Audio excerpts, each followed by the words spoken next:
শিল্পীদের দক্ষতা তখন পৃথিবীর মানুষের কাছে বিস্ময়কর ব্যাপার ছিল। প্রচলিত কথা আছে, ঢাকার বাদশার কাছে তার মেয়ে যখন হাজির হলেন, বাদশাহ তার চোখ ঢেকে ফেললেন, মেয়েকে বললেন তুমি নির্লজ্জ, তুমি উলঙ্গ হয়ে আমার কাছে এসেছো।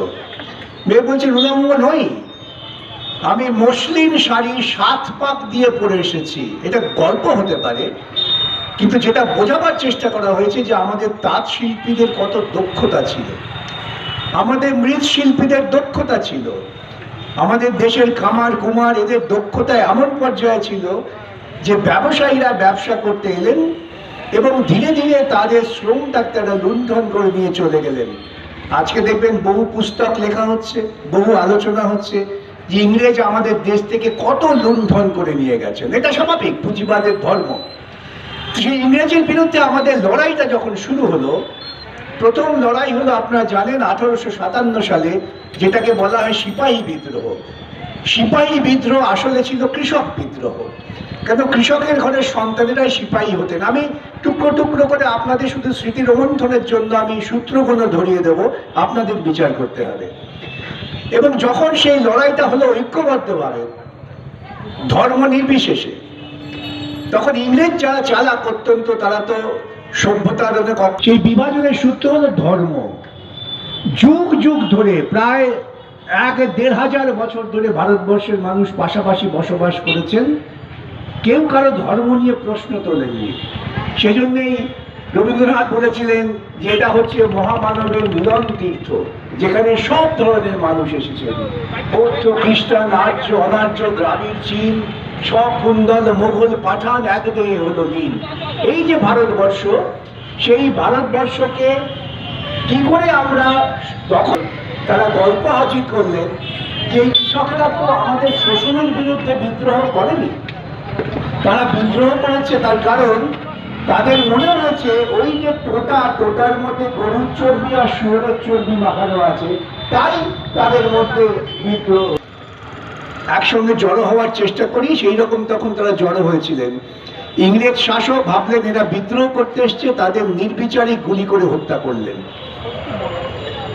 হত্যা করার পর সমস্ত ভারতবর্ষের মানুষ হতবাক হয়ে গেল, কথা বলতে পারছে না, বিমূঢ়, যে এইরকম নৃশংস হত্যা হতে পারে। তখন একজন লোক প্রতিবাদ করেছিলেন, তার নাম হচ্ছে রবীন্দ্রনাথ ঠাকুর। তিনি প্রতিবাদ করে মহারানীর দেওয়া সর্বোচ্চ সম্মান নাইট উপাধি, তখন পৃথিবীর যে কোনো স্তরের বুদ্ধিজীবীরা বা কৃতি মানুষ পাওয়ার জন্য লালায়িত ছিলেন, সেই নাইট, সেটাকে তিনি ছুঁড়ে ফেলে দিলেন রানীর মুখের উপরে। ছুঁড়ে ফেলে দিয়ে কি বললেন? তিনি বললেন, যারা আমার দেশের নিরীহ মানুষের মানবাধিকার রক্ষা করতে পারে না, তাদের আমি সভ্য জাতি মনে করি না, এবং তাদের দেওয়া সম্মাননা আমি গ্রহণ করতে পারি না। একটা চিঠি গোটা পৃথিবীকে নাড়িয়ে দিল। সমস্ত পৃথিবী জুড়ে প্রশ্ন উঠতে শুরু করলো, কে এক এশিয়ান কবি, তার এত স্পর্ধা, সে মহারানীর সম্মাননা ফিরিয়ে দেয়, কেন ফিরিয়ে দিল?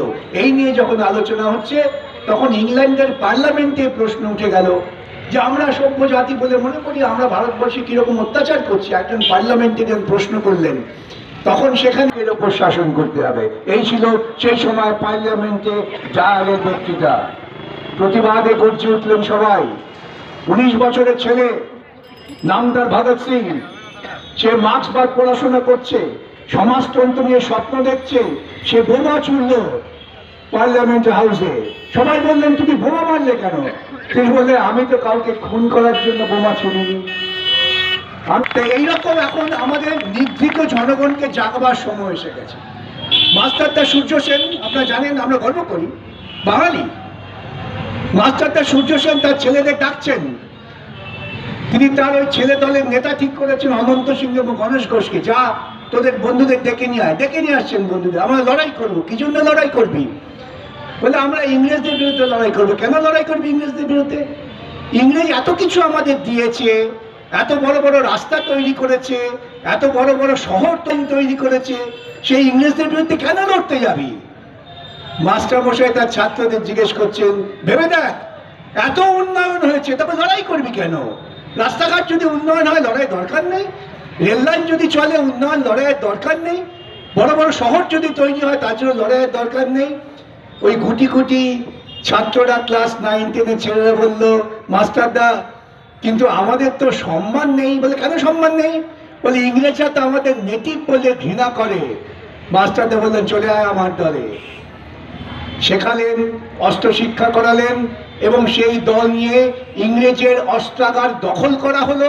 দখল করে ওই গুটি কয়েক ছেলে তারা দুদিন ইংরেজ সাম্রাজ্যবাদী ওই শক্তির বিরুদ্ধে লড়াই করে স্বাধীন করে রাখলেন চট্টগ্রাম এলাকাকে।